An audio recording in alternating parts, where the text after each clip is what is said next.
crime levels were down. And now we move to Brazil, and I just hope that people learn from that misreporting of what might happen and the negativity that surrounded it doesn't then infect the Brazilian campaign, because they will get them done on time. It will happen. It will go ahead in 2014, and I just hope that we can get better football coming out of 2014 than we had this time. Wouldn't bet on it. Let's see. Let's bring in third time lucky, I'm hoping, unlike the Dutch, for Rich Mkhondo from the 2010 World Cup Organising Committee. I think I'm going to resign, Rich, if you can't hear me now. Rich, are you able to hear me okay?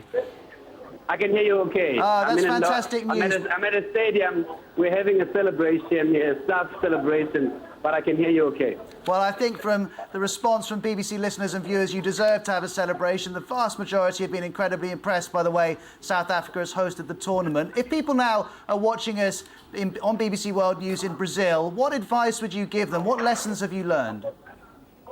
Well, concentrate on the positives. Make sure that you stay focused on what you want to deliver. Forget about what people say you can't do.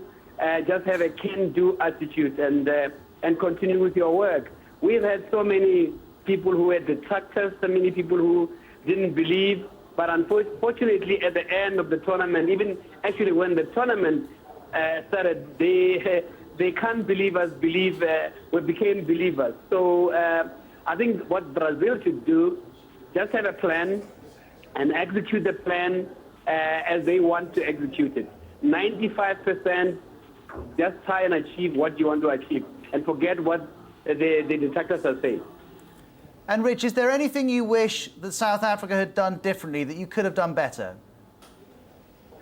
You know, having been intimately involved with the project, no, not at all. I don't know anything better than what we've done. Our stadiums are the best in the world, and our airports are the best in the world.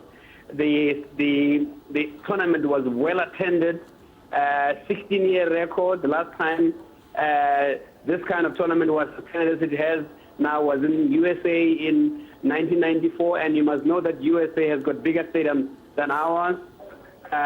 When it comes to nation building, which is one of the things we wanted to achieve, where all South Africans are raising their flag and they're having their flags festooned in their cars.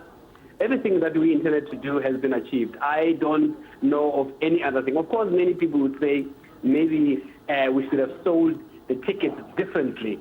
But I can tell you right now, the reason we sold tickets in phases, the reason actually we introduced them on the internet across the world was because we wanted to achieve equitable distribution of tickets. And Rich, I think you touch on an interesting issue, listening to and watching the responses of BBC viewers and listeners. The issue of ticketing has come up. I think there were some frustrations that those corporate tickets which didn't get used weren't passed on to school children or locals in South Africa who might have been able to use them. Rich Mkhondo, thank you very much indeed for joining us. Rich worked on the 2010 Organising Committee. I'm very interested in this idea of changing attitudes towards South Africa. Iñaki in Madrid, I wonder, have you been surprised at how well South Africa's done?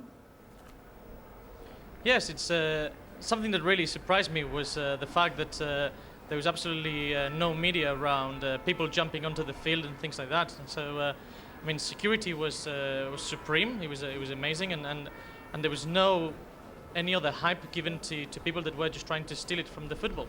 So I found that apart from that, you know, apart from the early media that were trying to sort of like victimize the fact that there was a lot of crime, it was actually a very well organized, secure, and really great organizing. So you're impressed with the organisation. What about the football? I realise that you've won, so you don't really mind what was happening on the pitch. But do you think FIFA needs to look at how the game is organised and how it's played? Some people are saying the football hasn't matched the organisation. True. It is a real pity that the football has been definitely below average. Obviously, the organisation and such a great organisation would have deserved a much better footballing World Cup. However, I do believe that perhaps other things surrounding that, pressure on players, etc., may have also influenced the performance. However, you know, what you can say is great work from South Africa at organising, and then, you know, you can't do anything about things that you cannot control, and obviously that's how the football is played. I've got to ask you, because people on the screen are seeing all the Spanish newspapers with the pictures on the front. Have you bought yourself a full set to show your grandchildren? No grandchildren yet, but obviously, you know, DVDs and videos will be coming out, and obviously that'll be the one to have in our shelves. And obviously, you know, there's plenty of flags and scarves and all paraphernalia with Spain right now, and I bet in 9 months' time there'll be a lot of kids named Andres. That may well be true. You can see pictures there of the Spanish team touching down in Spain. What a day they're going to have. Graham, the issue of pressure comes up a lot. We've talked about Howard Webb, the ref, being under pressure, the players being tense. We kind of accept it, but I don't know how you'd reverse it, but perhaps the pressure's becoming too much. The best game of the tournament for me was the third place playoff, when clearly the players didn't feel the same pressure. Do we need to try and, I don't know how you'd do it, make them feel more relaxed, make them realise it is only a game? Yeah, I think that third and fourth place playoff probably tells us that the game which a lot of people said shouldn't even be bothered to be played. It turns out I was saying that. Well, I was as well. I did a U-turn. And the other thing is, it's the big star names who didn't perform either. They're the guys under most pressure.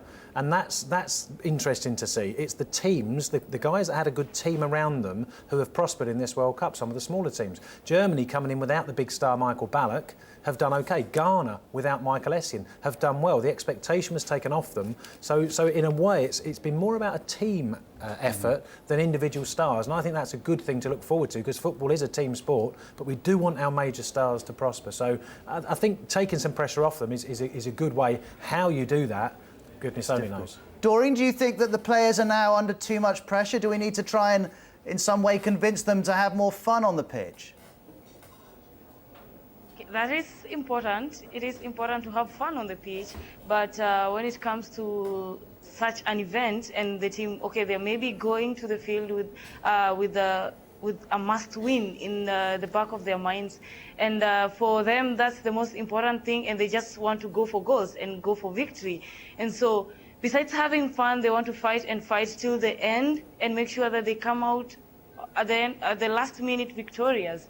And it was amazing, of course, just like my friend on the other side has said, that we've seen an amazing performance from the Germans, an amazing performance from Ghana, from the Ghanaians, and without these big stars, Michael Essien lacking in the Ghana team and Michael Ballack lacking in the German team, so we didn't see that part of individualism, and all we saw was teamwork throughout, and that's why they managed to pull it off with an amazing performance throughout the tournament. It was just unlucky that they got Doreen, I'm going to have to eliminated. jump in because we're right out of time here on BBC World News. Many thanks to you in Nairobi, to Iñaki in Madrid. Have a great time with the team parading around, Iñaki. I wish I was there. Graham, great to have you on the programme. Thank you. And to all of you who have been following World Cup, have your say on BBC Radio and on BBC World News Television. Thanks for your company over the last 5 weeks. We can put our vuvuzelas away and take a rest from the world's favourite game. Goodbye.